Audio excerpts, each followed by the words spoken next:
Hello and welcome. Let's start with the war in Ukraine. As the war drags on, Ukraine's President Zelensky is losing Africa's support, despite desperate efforts to garner support from the continent, where Moscow continues to have a stronghold. Now, the Ukrainian president has accused African mercenaries of supporting Russia in the war. In a post on X, Zelensky said that Ukrainian troops in northeastern part of the country were fighting foreign mercenaries from several parts of Africa and also from China and Pakistan.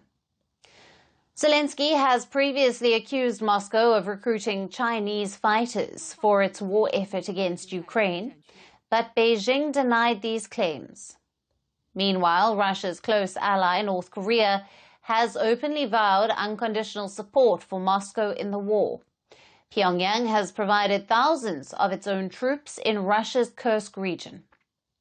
And as far as Africa is concerned, Russia's presence and influence runs deep across the continent. According to the Stockholm International Peace Research Institute, Russia is the largest weapons supplier to Africa. Moscow soldiers and mercenaries guard presidents in several West and Central African countries, while Russian mining companies are entrenched in the Sahel region that includes Mali. Moscow's intelligence agencies have also a long-standing presence in the continent. In total, Russia has around 40 missions in Africa and recently announced plans to open 7 more. Earlier in June, the Kremlin said that Russia would increase cooperation with African countries, including in sensitive areas such as defense. And it is not just limited to trade and security. Russia's narrative about Ukraine is also echoed by several African nations. Russia has accused the West-backed Ukraine of destabilizing the Sahel region, though Ukraine has strongly denied these claims. Last year, Mali ended diplomatic ties with Ukraine over allegations that Kyiv aided an attack by armed groups in the West African country, in which Malian soldiers and Russian mercenaries suffered heavy losses. Though Zelensky is trying his best to befriend African nations to counter Russia, his efforts have not been that fruitful. In June, Ukraine opened its new embassy in Mauritania. It is among the 8 embassies it has opened in Africa since the 2022 Russian invasion of Ukraine. Despite the offer of military training, Ukraine's wartime effort to win African allies has largely focused on food.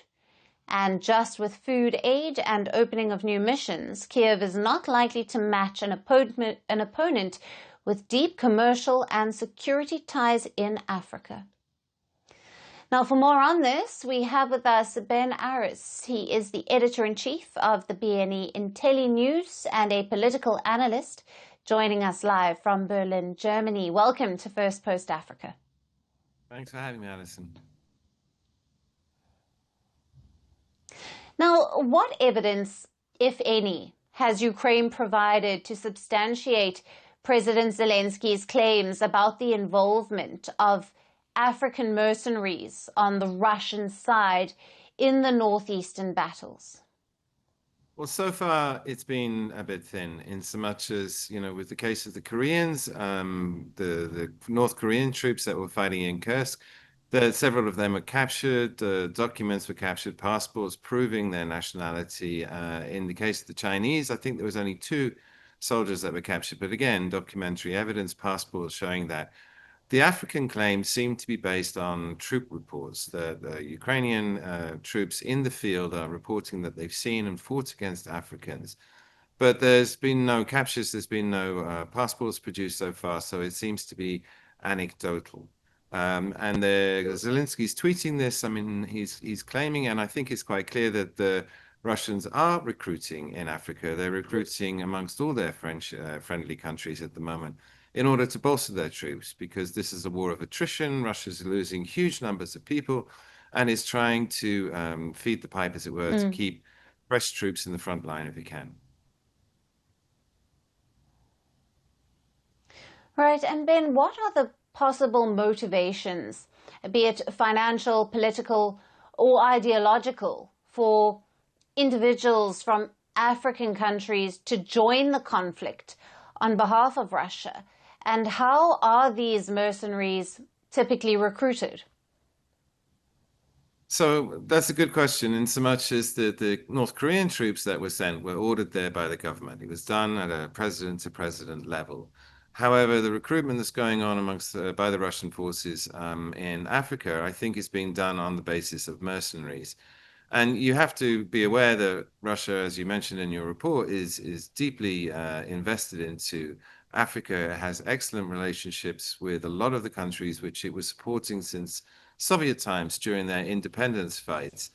And moreover, more recently, it's been invested into Africa militarily, first by the Wagner organization, a private military company.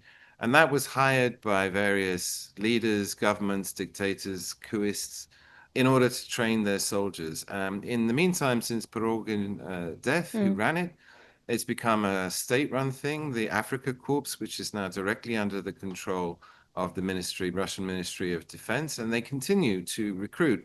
So there's a whole pool of African soldiers, trained soldiers that have been trained by the Russians, who they're in contact with. And yes, as you implied, they're just being offered money, they're being offered incentives to come, but there's also been reports of false promises. They've been told they've got a job in a factory and don't, and coercion, people kidnapped. And the Russian side is just trying to get the bodies on the planes into the front line in Ukraine any way it can. And how might Zelensky's public accusation affect diplomatic relations between Ukraine and African nations, especially given Kyiv's recent outreach efforts across the continent? Exactly. It's actually going to be probably fairly damning. As I mentioned, Russia has relationships with Africa for 70 years. The Ukrainian effort in order to bring Africans on board was launched in 2022 after the war had started. And so it's very late into the game. And what they've been doing is they've been actively touring Africa and selling the line that Russia is a neo-colonialist power. But then that's been Putin's line, is that, the West, who he's fighting, is and has been a colonialist power.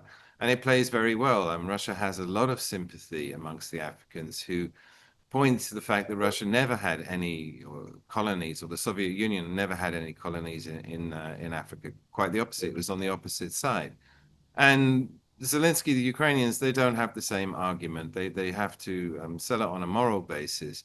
And if Zelensky's now turning around and saying, African nations are supplying men to the Russian forces, that's going to hurt the relations, particularly as it's not government to government. This is probably just individuals who've been, recruited by the Russian African Corps, and trained. And if Zelensky is accusing African countries of basically supporting Russia at a time when most of them are supporting Russia, diplomatically at least, then that's going to be damaging and undermine his position. Ben, as always, great to have you on the show. Thank you for being with us. My pleasure, anytime.